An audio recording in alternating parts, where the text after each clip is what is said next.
Welcome, everyone. This is the fifth episode of CryptoCurrently. Thanks for joining me.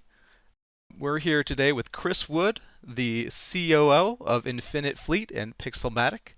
Chris, thanks for joining me today. Thank you very much for having me on. I feel Oh, really appreciative to be in one of your early casts yeah, one of on the your early one of the streams. beginning, and someday we'll Awesome. see both of us right there at the top, right? Indeed.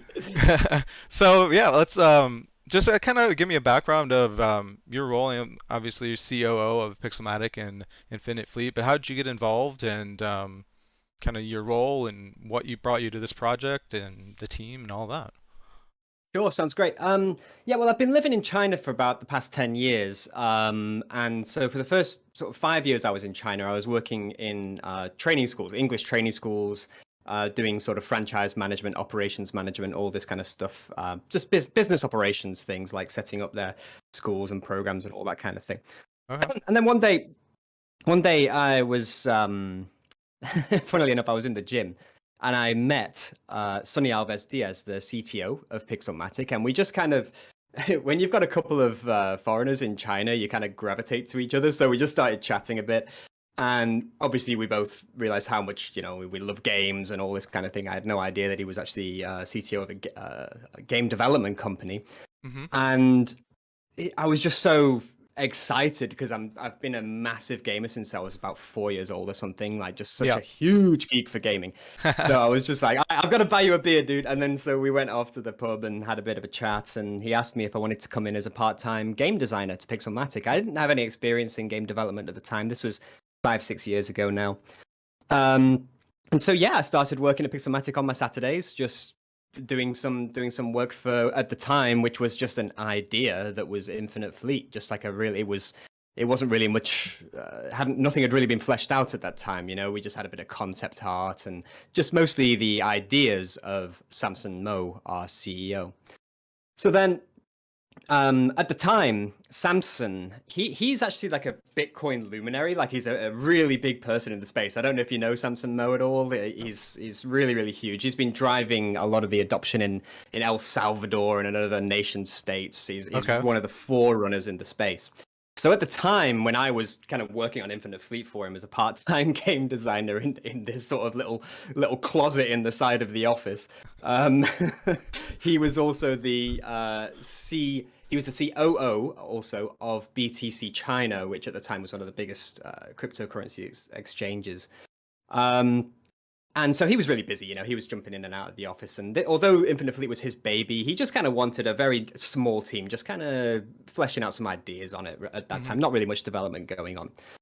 And because not that much had really progressed, I kind of grabbed him and said, Samson, let's hash this out, right? So we went to Starbucks and we chatted for like an hour or two, and he showed me his vision for this game, and I was just like, oh man, God, this game sounds absolutely amazing. Um, and after we've been hashing things out a bit, he turned around to me and said, "Do you want to just come in as a project manager?" And I was like, yes. So I quit my job. Next day, I was in at Pixelmatic. I was super excited, and that's kind of where the story goes from there, really. Like I say, I've been working here for the past 5, 6 years, driving the development of this game. And like I say, at the time, there was only 3 or 4 of us working on it, and now we've got close to 80. So Wow. Well, it's really going, yeah, yeah. and so it's been in development for, you said, 5 or 6 years, so that's quite a long time to. Yeah. I mean, because you just Plus, closed the alpha, yes. so there's a lot of development that's going on too. I know a lot of crypto games, especially now, like they sell the NFT before the game is even an idea almost. So it's good to hear that like this has been in development for a long time, and I've played the alpha, so I've seen the kind of the beginnings of it, and then I was closed down into going into the beta soon. Um, so that's exciting to hear. And how did you Yeah. kind of so, I mean, obviously a lot of work has gone into it from getting to 5 people to 80 and before launching the alpha. Um, you said you had no kind of experience when you started coming in on Saturdays making games. So when it was that right at the beginning, or were you coming in like, playing around in Unreal, or what were you doing at that point? Well, that's funny. So yeah, no, I had no experience, but obviously I loved games, and I Yeah, had been yeah. kind of like casually designing games by myself, and I'm a bit of a I'm an uber nerd, man. I was like a D&D dungeon master for a long time, and Okay, so okay. that's where Samson kind of pulled me in and said, just I can help him flesh out. So at that time, I was doing things like design building the solar system out, so making sure that all the stats were right for how many astronomical units the space between all the planets Okay. were, and the spatial objects and the moons and all that kind of thing, because we wanted we actually do intend to make a solar system that's really representative of the actual solar system with the various Very moons and cool. all that kind of thing.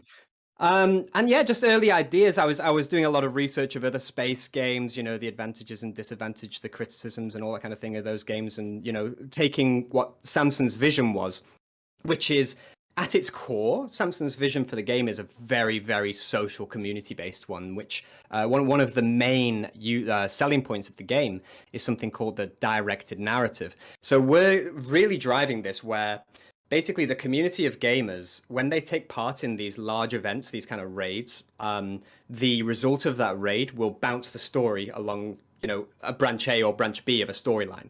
So let's say, for example, I always use the same example, but if the Atrox, the bad aliens in our game, come to Earth to try and destroy us, then the community of players has to fight back over what could be weeks of gameplay. It could be two to Okay. 4 weeks of a raid as such. And if our community kind of fails to push them back, then Earth could be just completely wiped out. And then for the rest of the story of the game, we're this nomadic race trying to find a home, And so that's something that we're Interesting. really driving, and that's what really pulled me into thinking, wow, I've been looking for a game like this, and I really want to drive it. But I didn't have the game design experience particularly, but I did have the operational experience. So that's when I kind of came in as the project manager and just came in Right. to essentially drive the team to make sure that things were being built. Make sure you're getting it. It sounds like, Yeah. I mean, obviously the D&D experience, you have like the storylines and the different that type of a skill set as well. So that's cool. So Yeah. let's go back to that a little bit. So it sounds like, I mean, it sounds like you kind of are building out more of a play to PvE type of model then, or Yes. there will be PvP as well, or is it mostly kind of a PvE type Well, scenarioing? we will have PvP, yes, but it will be later. So here's the thing. With Infinite Fleet, we never overhype it in terms of what we're building. There's a Hmm. lot of projects out there. They're like, oh, we're going to have AR, VR. You're going to be able to land on planets. You're going to take ships over this and do that and do it, all this kind of stuff. And when you're building an MMO, you think MMO, right? EVE Online, World of Warcraft. These guys have teams of thousands of people, Yes, right? It's yes. no joke. It's no joke. An MMO is not an easy thing to build. Hmm. So our scope is narrow. We've got a slim, lean team of really great, like really strong developers led by some of the best in the industry, and we're focusing on the core gameplay and iterating. So if you take No Man's Sky, for example, I don't know if you and your listeners are very familiar with space games, I've but yes, yeah. No Man's I've played a lot. I love space games, so. Great, great, awesome. So obviously, No Man's Sky. I mean, I don't know how many people they have now, but when they launched it, they had about 12 developers, I believe, Hmm. and it was a massive, massive game. And for us, and they did the same way of development that our intention is too, which is when the beta launches on the 28th of July, it's kind of the core module of the game, right? The core build. And then every 2 months, we're committing to a release cycle of 2 months. We will build it and build it and build it and build it. Okay. And that's how we go. So we're getting people in early. We get that feedback early from the community, make sure that it's going really great, and build out from there. Very cool. So we do. So sorry to cycle back to your original question. We do intend to have PvP, but it's going to be a while. It's going to be realistically, years, like a year or two, I would say, Okay. before that kind of kicks in. Yeah. But our main focus is PvE. Cool. Yeah, and there's like some of the games like PvE is more important in some games than PvP. Like, and it is all a balance of what people want to play, and like there's different games for different things. So PvE is something that I do really enjoy, the rating and like getting a group of people. Like you said, the community aspect is really what makes games really fun for me. That's why I always I really don't play single player games anymore because it's all about getting online with your friends and doing something, conquering the alien race or whatever.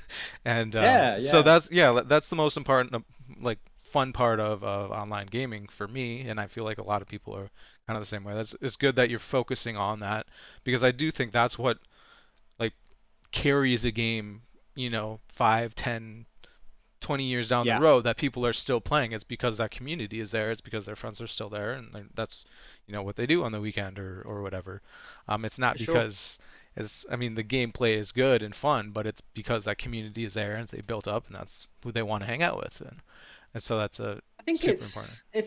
it really depends on the archetype of the gamer, right? Because I mean, there's so many gamers like obviously I assume like yourself and myself that just really enjoy that social community experience, and then obviously you get gamers that are very competitive who'll enjoy something more like CS:GO or something like that, which is also an amazing game that's been lasting for a long time. That is true, yeah. Obviously for us, we're certainly learning towards the community side, and something that I think you'll really like as well is that we're really driving this cooperative aspect. So as a strategy game, it's not an RTS game. We used to call it an MMORTS, but we kind of pulled that back because it's a bit more action focused than a traditional strategy game. Yeah. But as a strategy game, we do intend to have all the building side of things as well. So when I used to play Age of Empires or Command and Conquer as a kid, I just used to build all the time, build all these buildings and things. But the community will be building things together. So if you take, for example, if you're the leader of a guild, what we call divisions, you'll be able to put down a project like, let's say, okay, outside Mars, we're going to have this massive space station, right? We're going to put this down as a framework, as a project. Then all the members of your division are going to be able to submit resources to building that thing. So you have this cooperative aspect of building out incredible just structures across territory in this game, which I think is going to be really, really cool because I like doing stuff like that. I'm a bit... I like just going out, mining, coming back, and then building something really cool, Yeah. That's something that I really enjoy. Yeah, and it's something a lot of games I do like now, especially you see that on like mobile games. It's all about the building. They have other like kind of sub games, but building your base up, and it is really people want to see that progression through the Yeah, life of what they're doing. They see their time spent, and it's getting bigger and bigger and better, and like, oh cool, I've like have some, it's just not like doing the same thing every time. Not that those games yeah, don't work as well. Like you said, CS is huge and has been for 30 years. Um, but yeah, so there's different styles of games as you were saying. sure. Um, I tried CS:GO again after many years of not playing it last week, and I got absolutely panned. I played the original in high school, I think, and I mean I was never fantastic, but I held my own. Right now I go back into it just like, well, no, people have been playing for 30 years and it shows. It shows. Yeah, very cool. So kind of, so it is going into that. It is obviously a crypto play to earn game. You're having your own token, um, Um, or is I it? want to stop you there because actually we actually don't call it a play to earn game. Actually, So it's not okay. well, in fact, it's not. We do have a cryptocurrency, and I'd like to I need to flesh this out a bit. So, the in-game token that we have, which is called the INF token, you can't buy it from us. You can't. We're not, raising investment from it or anything. Okay. We're not monetizing it. We're actually not monetizing it at all. We're not taking a cut or doing it. We're not doing anything like that at all. It's a feature that we're just allowing players to have, and we're not working with exchanges to float it on that exchange. We're not doing anything. We're basically just saying that, look, this is a game currency that has portability. It's a non-custodial currency. Because we believe in free markets. I'm sure, as a crypto person yourself, I'm sure you feel the same way. Yeah. Open, free trade is something that is critical to our core ethos. So as Bitcoiners, we really strongly believe in this. And we feel that the average gamer doesn't care about NFTs and crypto and stuff like that. They couldn't care less. I mean, obviously there's a bit of crossover. Some people who like crypto are gamers, obviously, like ourselves. But a lot of people aren't, and a lot of people kind of shy away from it. They see a lot of grifts, they see a lot of scams and rug pulls and all that horrible thing. Yep. So what we said was, look, we want to drive adoption of Bitcoin in general because this is something we really feel strongly about. Excuse me. And we think that this is an amazing way to onboard the average gamer, because what we do is just build a great game that could very easily exist without any crypto aspect whatsoever, and we add this feature and say, if you want to interact with this feature, you can, but you do not need to. It will not change your playing experience, except for the experience of trading and having fun that way, but you know what I mean.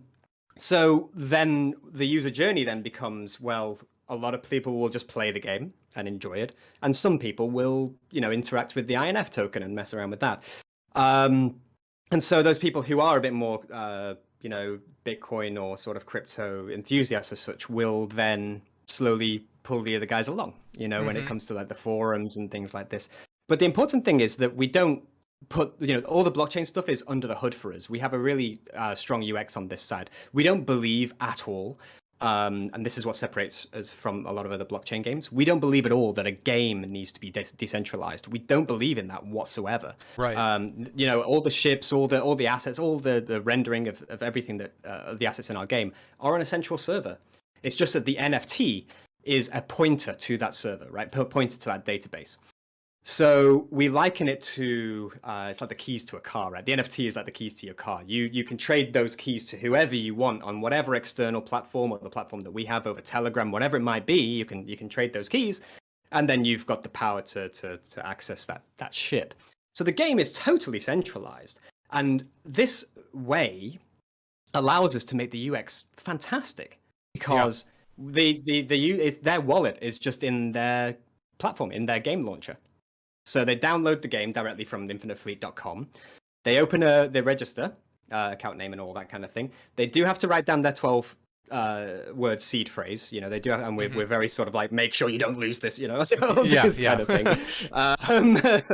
And then once they've done that, when they play the game, they earn the INF currency through the events and the participation. We call it proof of participation, like a play on proof of work, right? So Uh-huh. when Uh-huh. they take part in the raids, when they rank up highly, they'll get INF tokens, which they can then use to trade for their digital items, right? We just believe in a free and open market economy. And like I say, our intention is not to monetize from it even. We're just allowing this as a feature for the gamers.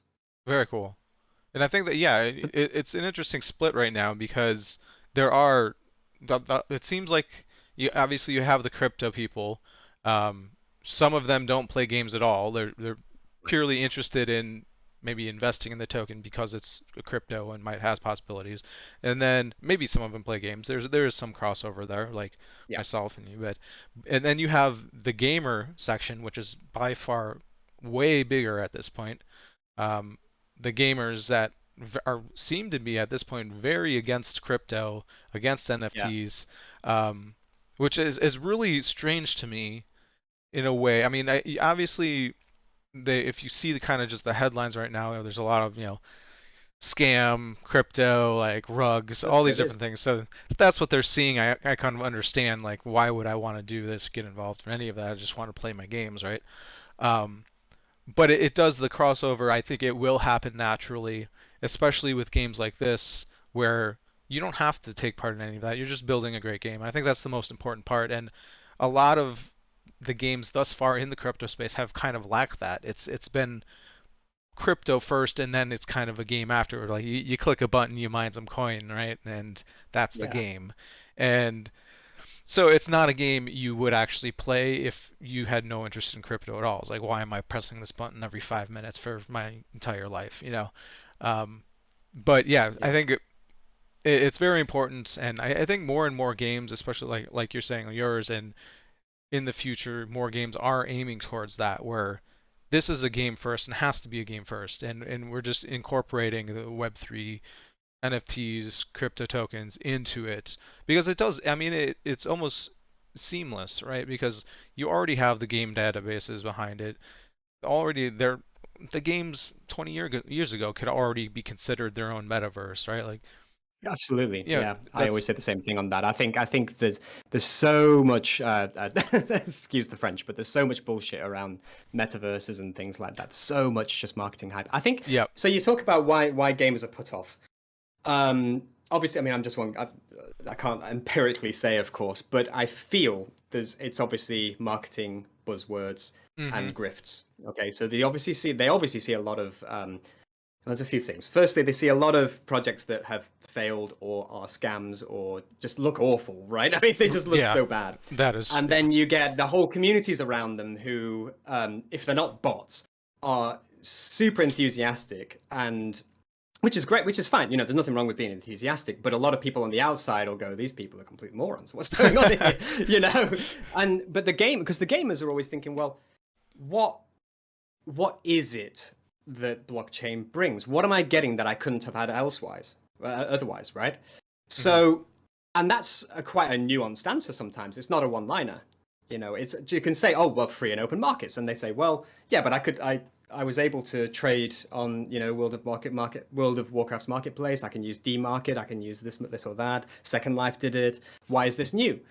And then, so you really start to have to peel the layers of, well, why is Bitcoin and in general sort of, and then you get into the whole what is money and all this kind of stuff, and it's a very, very complicated answer, which needs some analysis. And then obviously you get other things that people get worried about the environment, for example. People get worried about monetization. So I was interacting on Twitter with a bunch of people that were very anti-NFT, and I was very open about it. I wasn't contentious with them. I was just curious about what they were thinking about it.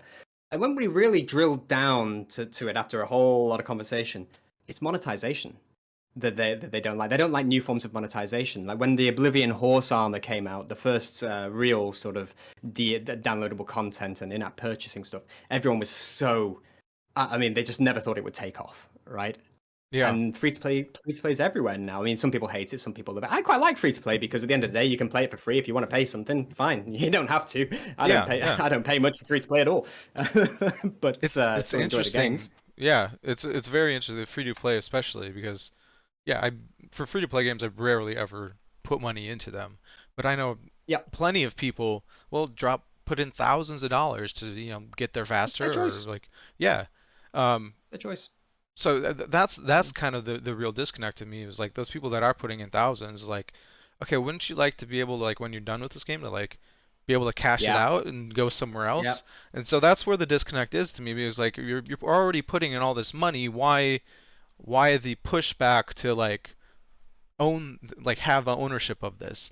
And you brought up, like, people have been selling their items for years. I mean, Diablo 1 had a whole slew of duping problems and all that type of stuff. But Diablo 2 established a very good market, and people would sell all these items on different exchanges, or just through chatting and everything, against terms of service, right? And that's what I think a big thing is because they can shut down your account like that if they hear you, or like, you're not supposed to be doing that, which is interesting because it goes on and has gone on forever, but it's not. That's the point. I mean, like, as developers, like I say, our game is centralized, right? If there are highly abusive players for whatever reason, they break our terms of service, well, of course we're going to ban them. If we reserve that right to do that. If some player is doing something horrific, they want to incite some violence somewhere or whatever it might be, they're going to get banned. Right. But despite that, they still have access to their INF tokens and NFTs and all that kind of thing, and then they'll be able to, it's like they can't play Infinite Fleet anymore, but never mind, you can trade it for other things and go elsewhere. You still have that right. It's not like we're rug pulling you and then taking away all your assets too that then become useless. Because that's an interesting thing, right? If you've spent all this money in a game, like you said, and then the developer bans you, well, I mean, is that fair? I mean, obviously, you shouldn't. Doing things that get you banned is not a good thing. I mean, people can make mistakes, but even if you're not banned, you just I enjoyed this game, loved it, but moving on to the next one. Absolutely. It's So I think, like I said, I think obviously there's a big pushback to it now, but I think games like yours, where you you integrate it under the hood, and people will get slowly drawn in and see the positive use cases for it, and not just the huge problems, right? I think so. I think the difficulty right now as well is, I mean, there's a lot of blockchain games out there that are pretty good. I mean, there was one that I liked, Spells of Genesis. I quite like. Gods Unchained is pretty good too. And but the problem still is interacting with MetaMask. Buying tokens from this or that exchange, and all the various things that you have to teach players to do before they'll play your game. And then you have to think, well, because it's all user journey stuff, right? I mean, from marketing, like, how many steps does someone need to go through to be able to pay to buy your product, right? Right. And so when those steps are so uber complex and they need to even have a paradigm shift sometimes to interact with it, then that's a real problem. That's a real problem because at the end of the day, if you take Gods Unchained, for example, which is a good game, but it's of course nowhere near as refined as Hearthstone, Right. right? Right. So why would an average gamer play Gods Unchained as opposed to playing Hearthstone, right? They might, they might get to the point where they have that paradigm shift and think, oh well, you know what, I can actually own the goods, and maybe later I Hmm. can trade them. But a lot of them haven't quite got there yet. Most of them will just go, oh, what do I want to play today? Ah, Hearthstone, Right. let's play that. Right. Download, play, go, done. It is, yeah, and it's a different, yeah, a completely different mind shift to owning in the crypto. And you're right, it's much more difficult to learn how to set up a MetaMask and all the different, Yeah, even just getting money from an exchange to MetaMask and linking that to another account. There's, like you said, a lot of steps, and a lot of people just don't have that knowledge. Even if you're very well versed in computers and like technology, it's still difficult sometimes. And if you're just a gamer, like especially like console gamers, or just mobile gamer, um, you're not going to have the first idea where to start on that unless you really want to play this game. You're not going to bother to go through those steps. Um, but it's like, I mean, I don't know how your crypto journey started, but I always felt, I mean, obviously I was exposed to it a lot because our boss Samson is obviously such a Bitcoin luminary. Um, but I think your acceptance of these things changes completely when you first invest in it, when you first get some and you start yeah, interact with it and you start playing with it. It's only then that you really start to understand it and start to go down that rabbit hole, right? So yeah, you got to figure out how to do that in the first place, because if there's a barrier to doing that in the first place, then you're in trouble for the game, I right, think. yeah, You know. absolutely. And yeah, I mean, I years ago I dabbled with mining a little Bitcoin. Didn't do enough to Cool. actually as much as I should have. But that's kind of what got me in a long time ago, and then Regret. didn't touch it for a long time. Should have left it running, but you know, 2020, right? But but then actually, probably about 3 years ago now or so, I started um, looking into. Well, I found this game, and it was ended up being a crypto game. It was actually a space game, CSC. It's kind of around Oh, I know still. Servers, CSC. yeah, I know so that's CSC. kind of where Yeah. I started. Started playing it. I love space games, so I'm like, yeah, let's check this out. And at that time it was still the beta or even early alpha, I think. So, and that's where I got my first NFT. One of the guys in the community is like, here, sent this. You have to set up the MetaMask. So I went through all of that because I'm already into the like that type of stuff and am kind of tech Cool. savvy in that regard. So I'm like, yeah, might as well. Like, why not? And so someone sent me the first NFT I ever got in that game. So I just started playing it, and that's kind of where my crypto journey really began, is because I started playing that game, started streaming it, and then that community still was very small. So a lot of people that played the game were watching my streams and stuff, and kind of built up that way.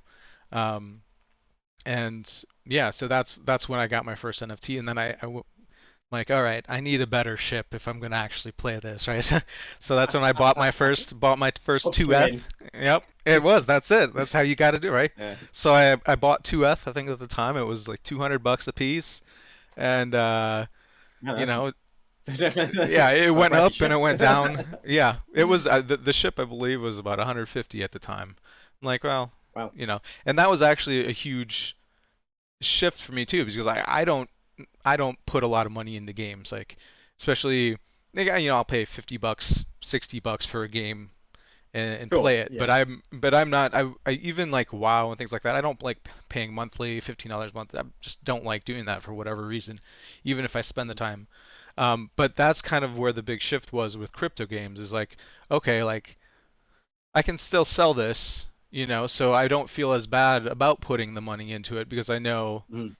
like I can get it out if I really need or really want, and hopefully like I'll end up making a lot more from like putting this Yeah. 150, and I'll make it back and then do whatever I want. So that was the first kind of delve into the crypto and how I got into it, and then it's just all kind of went from there. Yeah. That's really cool. I do think the one thing that's really good about blockchain gaming is that it is actually exposing more people to that rabbit hole as such. Yeah, I mean, full disclosure, I'm very much I'd say I'm a very strong proponent of Bitcoin as opposed to other currencies yeah, personally. But I still think that the blockchain games do certainly get people into that rabbit hole, and I think that's really good because either way, you're going to learn about finance, you're going to learn about having a longer time preference and all this kind of stuff, which is a very very useful thing in this day and age. You yeah. know, but yeah, cool. And it makes me feel a little bit better about wasting my time playing games if I know I can like I'm Yeah. making like $1 an hour. It's okay. Yeah, so I mean, this isn't because I must admit, I personally think that the issue that play to earn has right now, which I think the paradigm is shifting, and I think it does need to, Yeah. is actually the words play to earn. I think that there's so much focus on earn and not enough on Mm. play, and then there's been people that have been kind of playing with this I guess this word, this buzzword, whatever you want to call it, a bit to play and own or play to own or something like that. I think Yeah. I heard the ex Nintendo, what's his name, Reggie, the ex Nintendo guy. I can't remember his position now, but he was talking about how he was interested in NFTs from the play to own aspect, which I think is mostly what we're talking about. This Yeah. idea that you can Hmm. have access to tradability and ownership on free markets and things. And I think that's where it's going to go, because at the end of the day, if a game is too focused on the earn side, then it's going to implode.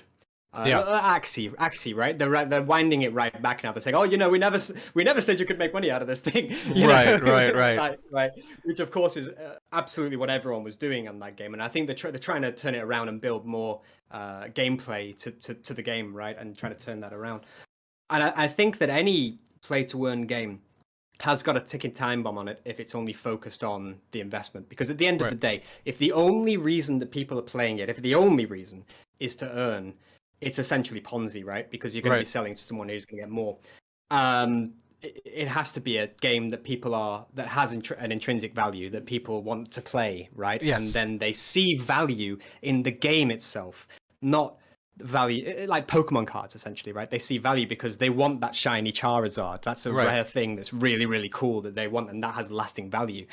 But if it's just to flip them, um, it's a time bomb in my Right. opinion. Yeah. It actually, some of my friends were talking about this online the other couple days ago, a week ago. Um, is it when it does have that aspect? The interesting thing, the games do have that play to earn even if people aren't necessarily only playing for that, it flips in their mind like, okay, this is like I have to make money doing this. This is no longer a game just to have fun. Like it flips their mindset Yeah, to change, and they're trying to get money out of it as opposed to just enjoying it. So it kind of shifts the right. dynamic of it a little bit, which makes an interesting. I don't know. It's just an interesting flip in the person's mind, and then what the game is for and what it actually is. Um, It so is it, interesting that, and then that spawns an entire industry, right? Where people are essentially, maybe richer folks are kind of doing scholarships for, like, in lesser economically developed countries, yeah, just for other people doing it for them. And I mean, there's something very. I think there's going to be a lot of articles on this going forward about where it's all going. But you make a really good point that I haven't thought about before. That your motivation totally flips, and then you're in it, you're grinding because you're thinking you're actually going to make some money here. And that, because I've never done this, like I say, I don't really engage in that play to earn side very much, but I'm curious what it does to your psychology if you're spending 12 hours a day like really thinking that you're going to grind cash out of this thing, a yeah, very hands-on approach as yeah, opposed to maybe just Bitcoin mining or something. I don't know.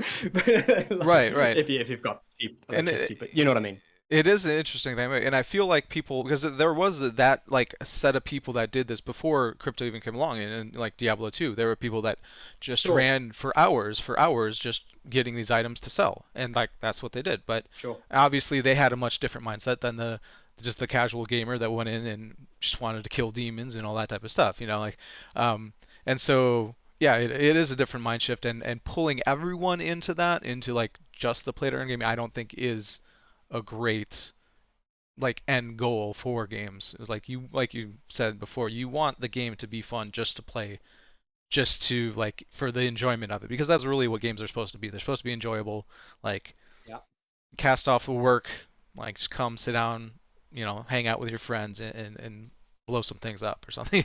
Yeah, like yeah. No, So you make a yeah. good point because then, like you say, like World of Warcraft and all that, the you know, you'll have reams and reams of back in the day Chinese farmers that would go and farm gold and stuff and sell it on eBay. Hmm. So which but then that's an emergent market because the game is so valuable, Right. right? You can't put the farming before the game, right? That Because yeah. then it's just speculation. Yeah, and But yeah, that's interesting. probably the problem that most of these crypto games are kind of having at this point is like they're trying to establish that before the game is big and popular and people actually care about this, the currency, the gold Yeah, of the game or whatever. Um, yeah. but And I I mean, think a lot of them will be, a lot of them will be genuinely trying to make something great, right? Like for instance, oh yeah. I do think Spells of Genesis tried to make something great. I think they were one of the earliest. They were around the same time as CryptoKitties. But I really liked that. I really liked that game, Spells of Genesis. It was one of the forerunners, really. But then there's a lot that I honestly just think are grifts. I think they make something Hmm. really quick, just this browser game that they can make a shitload of money from from some of the VCs in the Yeah, space, and then just rug pull and go away.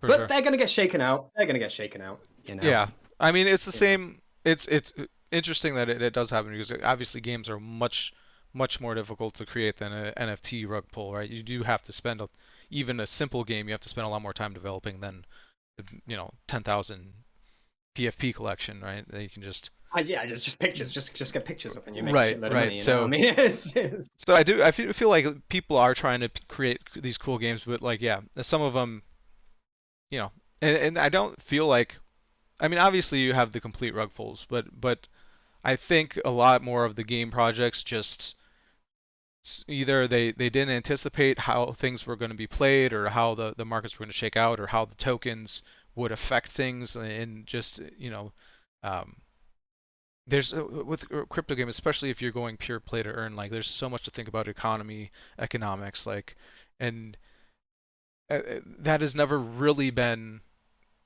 like developed in games so much. It's always been a very closed market. Even in Diablo 2, like closed market, you can't really take these things out or in or like sell them on different places. Like yeah, you can go and buy some on eBay, but it's not leaving the game. They're just transferring it to another account in the game.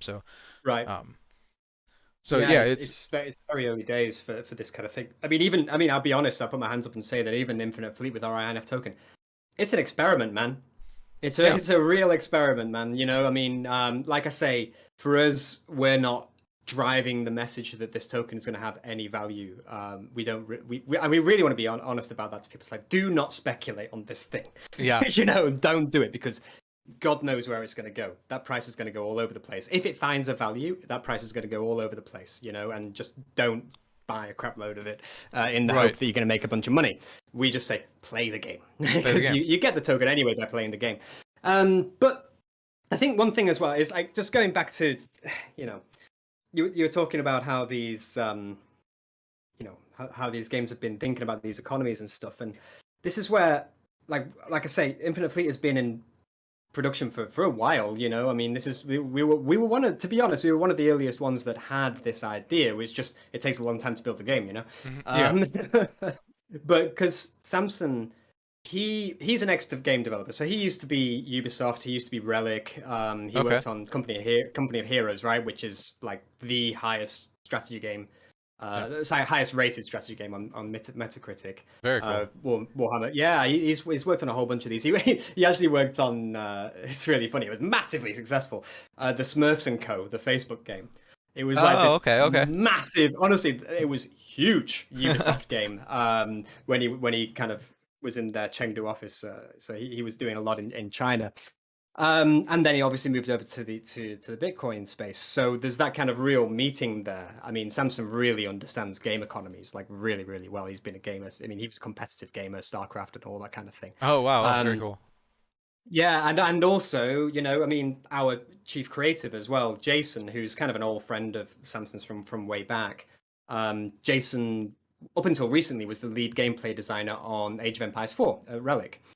So again, I mean, his career's been at Relic, so he's worked on, Warhammer Space Marine, um, Company of Heroes 1 and 2, and Age of Empires. So them and and I'm not going to spend forever talking about our entire team because we've got so many people that have come from all these great big massive studios like Sega, Nintendo, and Yeah. EA, and all those.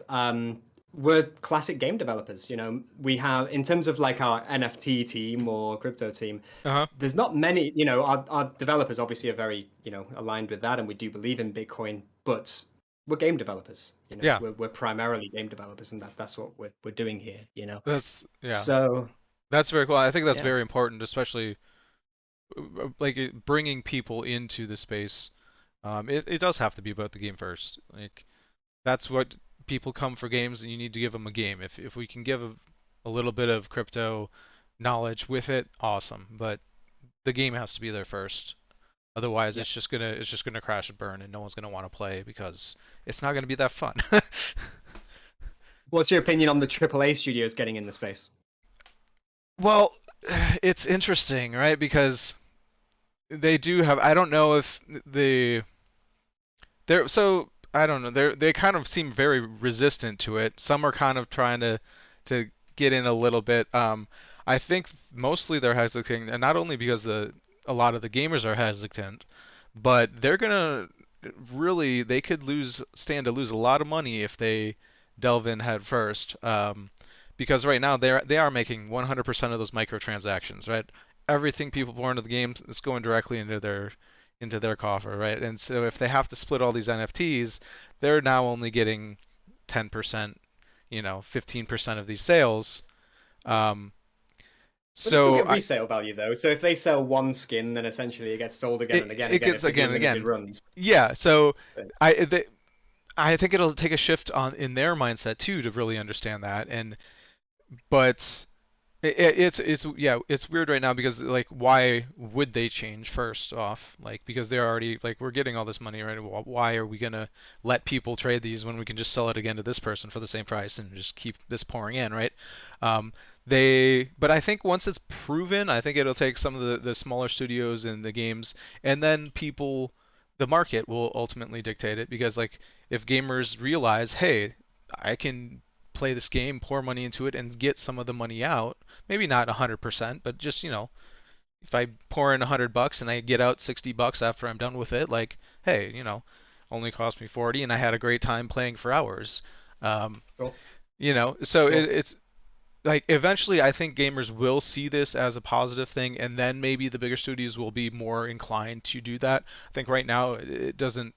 They don't have the financial drive to do it, and they're kind of their biggest gaming population doesn't even want it at this point. So, um, I think that's what you said there at the end about their fans not wanting it. I think is the thing that's really giving them the barrier to entry yeah, right now. I mean, I think Ubisoft kind of Ubisoft tried messed it, up. right? Go ahead. They They tried did, to yeah. drop they dropped NFT into one of their older what was it one of the Tom Clancy older Yeah, games I think. I believe it was. Yeah, they had that quartz thing. I think they were trying to build a marketplace, and I'm pretty sure it was the NFTs were Tom Clancy, Ghost Recon, I think, but I can't Yeah, remember to be honest. I remember reading about it, and it seemed like I don't know. It kind of seemed like they didn't really get what they were or what NFTs were or what they were supposed to be, and they just kind of like, oh yeah, we put some in our game to see what would happen, kind of thing. Um, Testing the waters. yeah, because I didn't play. I haven't played that game specifically. Played some Tom Clancy stuff, but not that one. So I never saw the. But from what I heard, like all of them look the same. They were all kind of the same skin, and they just made an NFT. So it didn't really seem like it seemed like they were kind of like testing the water, but didn't really know what it was or what it was supposed to do or why people would want it. So I mean, experiment, but you know, but yeah, Yeah, I think mostly like people don't. Most of the gamers aren't really. It's not something they're demanding yet. So like, why it'll come invest in eventually, but exactly? yeah, they just need the, I guess, smaller studios like ourselves to start building that Yeah, base, yeah, and that more people are gonna get in there. Cool. yeah. So let's put up. I wanna play a couple of your trailers Oh, sure. for everybody. So we do. So you have two out right now, right? With Mm. Dearest Mila Yeah, and both of Counterattack is them. new. Yeah, both of them were done in house. The first one was done ages ago. I mean, Okay. that was done with like a team of like 4 or 5 Yeah. people.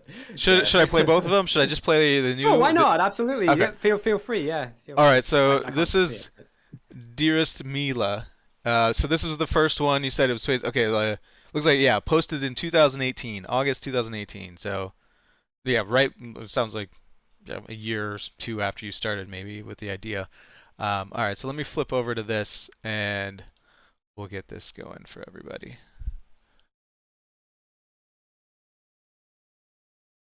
All right, here we go.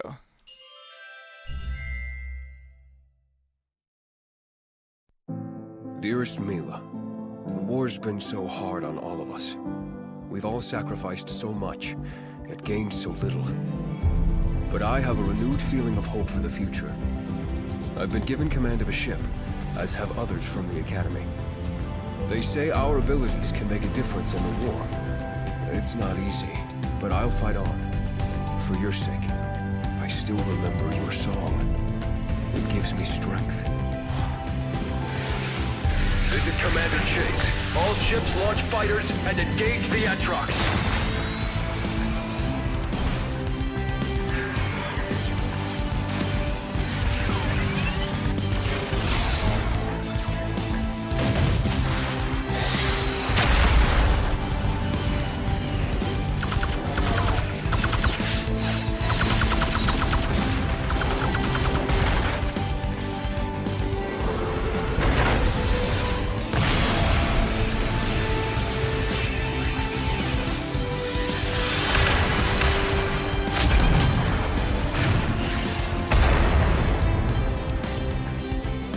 Lieutenant Raynor, situation report.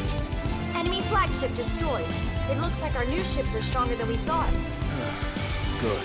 Wait, I'm detecting incoming enemy warp signatures. Commander, they're all around us.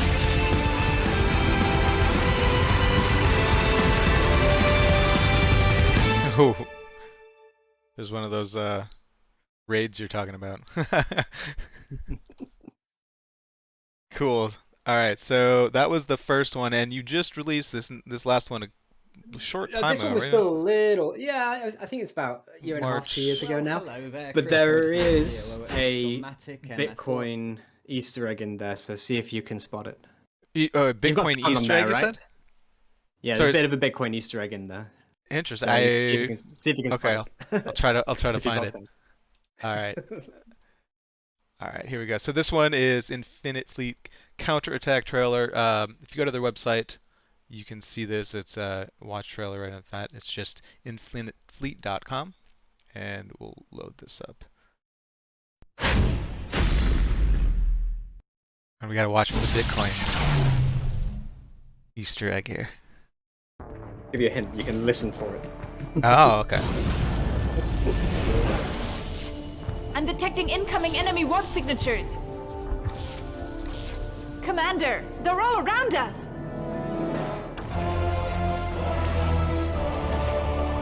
Kessler, Lincoln, phalanx formation. Vegas Squadron, take point. Right. All squads, paint your marks now. Eyes on your screens. Kessler, Lincoln, stay on spacelines for phalanx formation. Maintain domain superiority until my mark. Roger that. Tanaka, I need you to hold the line. Good luck. Yes, sir. I don't need luck.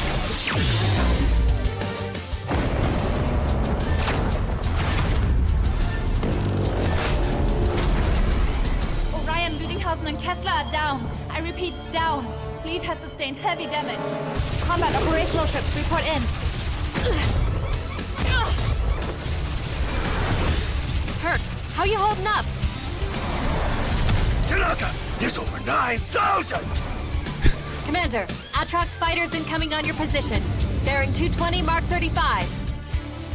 Raynor, move us to firing position. Yes, sir. Incoming enemy fighters neutralized. Still more Sagittars en route. Tanaka, we're getting decimated. You need to get back here. Herc? Respond!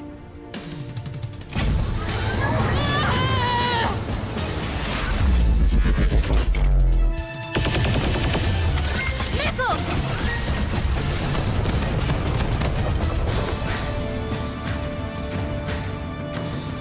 Aatrox ships' main weapons are charging. Commander? Wait.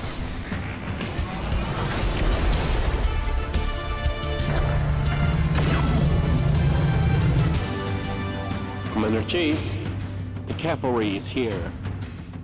Awaiting your order, Commander. Kaiser fleet, standing by. All ships, engage transformation engines.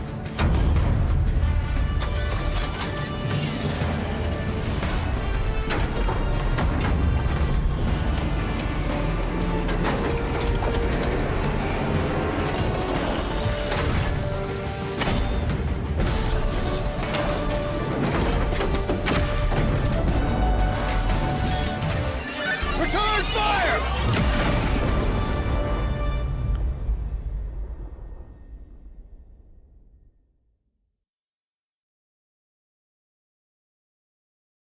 Cool. Did you spot it? I don't know. I think I missed it. Never mind. It's an old one, to be fair. I don't know. Well, So I caught one thing. I don't think it's the Bitcoin reference, but I caught one thing. go on. We'll let all right. We're gonna let the viewers see this. If See if any you of can them catch find it, yeah, if give it you can time. find the Bitcoin reference in there, post in the comments below. Let me know what you think. I'll chat with you after and get the download and see if what I think it is. It is. I caught something, but I don't think it's referencing that. It'll be for people who have been in, I guess, Bitcoin class of 2019, maybe, but Okay. something like that. Okay. So if you came in a little bit late, then maybe not. But anyway, a couple of cool things about that trailer, though. The soundtrack was composed by Vince DiCola. So Vince DiCola, he's the composer of the original Transformers movie, like the old school 1980s very cartoon. cool. Yes, and also Rocky 4 as well. So you know all that, like when No he's going up way. the mountain and all that. That's Vince DiCola. So Awesome. he's doing composing the entire Infinite Fleet soundtrack.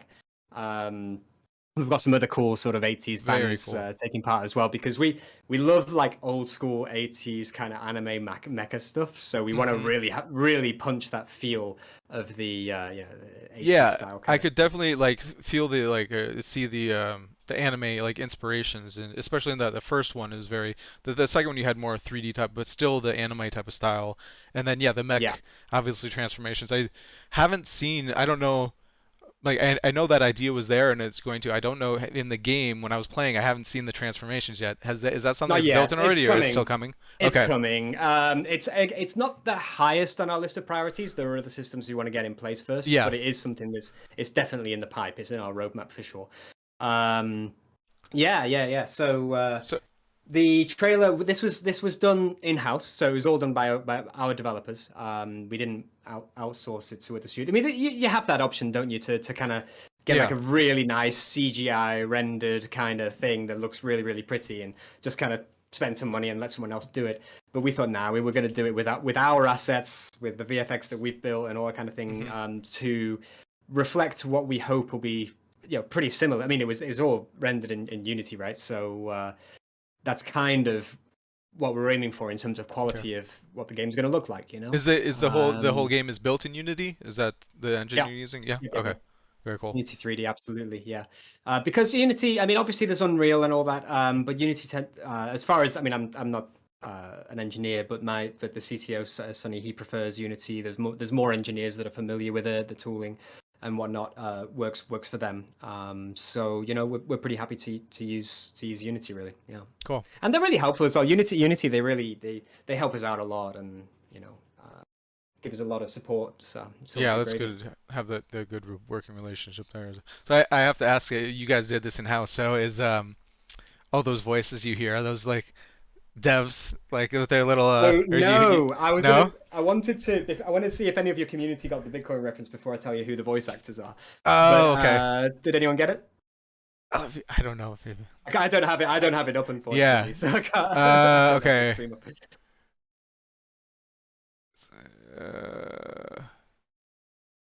I don't know if anyone. I don't see anyone. Never mind. Yeah, we'll chat offline, and then we can have some Easter eggs for people later. Yeah. But I'll say then so the Tanaka, the woman, the sort of main, I guess the main woman who's flying around the pilot. She did you ever play Nier Automata? I don't believe so. No. It's a really cool game, but you'll have seen pictures of the main lead protagonist. She's like this she's a blindfolded android who's got like white hair. So Kira Buckland. Kira Buckland is the voice actor there. Also, the lead actor from Dying Light 2 is Commander Chase, and the guy who Herc, who gets blasted, and Tanaka goes to save him, is the original voice of Vegeta. From Dragon Ball Z. So Very cool. The Bitcoin reference is like basically when he gets just before he gets smashed, he's like, "There's over 9,000." So that's what I thought it was. No, yeah. that's what I thought it was. I'm like, can I tie that to Bitcoin though? Like, yeah. Yeah, because there was that old, like, before Bitcoin hit 9,000, there was this Vegeta meme, like, of him, getting over to 9,000 kind of power levels. It's one of those things that was big in the community for a while. But we've gone way past that now. We're double that, even though everyone's, it's a dip, but it's a lot higher than when I first got in. I'll tell you that for true, folks. Yeah. Yep. That's hilarious. I'm glad, because that's what I was over 9,000. I think that's it, but I don't know for sure. And I know I've heard that referenced other places as well. So that's cool. Anyway. So yeah, I know go ahead. you closed down. You guys just like a month or so ago, and you closed down the alpha. So you're in preps now to launch the beta coming soon. I think next month you said, if I read right. July 28th, yeah, July 28th. We've got exactly a month from now, so all the devs are going to be hard at work. I shall be cracking the whip once we get off this call. well, sounds good. So what are some things that I mean, you don't want to sell it and don't obviously release anything you don't want to say, but what are some things that the players can look forward to in the beta coming up, or should if they played the alpha changes, or if they haven't, just kind of what to expect, I guess. Yeah, so like I say, it's as I was mentioning earlier, this is the first step of the iterative beast as such. So it's still fairly narrow in scope. We're going to have 2 star systems that you'll be able to walk between. One of them is actually going to be the solar system, so you'll be able to go around Earth and Jupiter and all that kind of thing. Cool.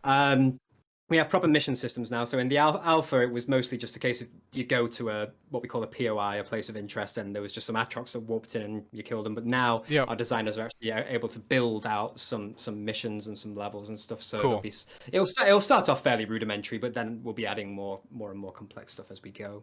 More progression systems. We're doing, fabrication is something that we have where you can craft 2 things and make it into something else to improve your ship and what we call your commander level as well. So basically, you're going to be able to start progressing. Like in the alpha, it was just a case of get some resources and then upgrade ship. Yeah, I did that for a while. There's going to be more systems around that now, which will be good. There's a few more Atrox enemies as well. Previously, we just had 1 ship, the Tenebris.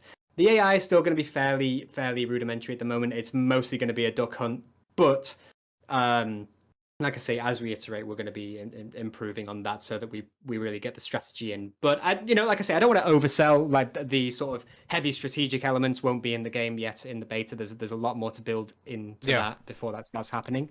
But like I say, every 2 months we're committing to building some awesome content, and we hope that our community are going to be really excited every time that clock ticks and the next release comes. That's awesome.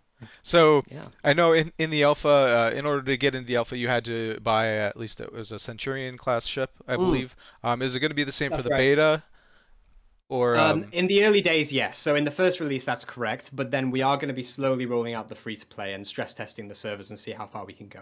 Okay. So if you want to get in like day 1, then yes, infinitefleet.com. Get a Centurion. You're probably going to be able to exploit all our systems and progress way more than you should, but nerfing will come, so get in early. But then later, obviously the free to play will slowly roll out as we feel more confident that the servers can handle the load. Cool. So you can just apply to so if you sign up at infinitefleet.com, you can't do it right now. We've not got the beta application in yet. But once the beta goes live, you'll be able to just apply there and join in. But in the meantime, just sign up to the newsletter, and then you'll be able to know when it all rocks on. Cool. Yeah, and I'll put all the all you guys' links in the descriptions below, so you'll be able to get their, their website, the articles, and then obviously the Discord is a great place for everyone to go. They have a very active Discord. So if you want to find out all that information, I would definitely suggest heading over there. Yeah. Is there any last finishing remarks or Let's anything see. you want the people to know? Well, people always ask how they can invest, so I want to just you can't buy our token, like I said. I just want to be clear about that. So don't speculate on our token, and obviously the ships that you can buy, they may gain value, they may not. So again, don't speculate. Just buy the ships if you want to play. Is what I would say. But if you do want to invest, we do have what's called a security token. So our shares are essentially on the blockchain, and you can invest, or you will be able to invest in that. If it's US, you can just contact me. I'm sure you can put links, information in the videos. Or if you're outside of the US, we're going to be launching on Bitfinex Securities platform. So, like I say, it's not a utility token. It is a security. It's a regulated security which offers equity and dividend and all that kind of thing. So it's basically the same as buying shares in a company, but it's on the blockchain. So Right. But yeah. Okay. Very cool. So yeah. Watch out for that if you're interested in investing. Good opportunities here. Obviously, no financial advice given. But if you're interested, there you go. Heard it from financial advice. Heard it from the COO himself. Very not cool. that I'm biased or anything, No, not at all. No. Cool. Well, yeah. Thank you for coming and hanging out and telling us all about you and the team. Thank you. I had a great time. So thank you very much. Really enjoyed it. Right, I will, like I said, I'll get you all the links and post everything below. Hopefully, people caught that Bitcoin reference and yeah. Thanks again. See you later, guys. Talk to you later.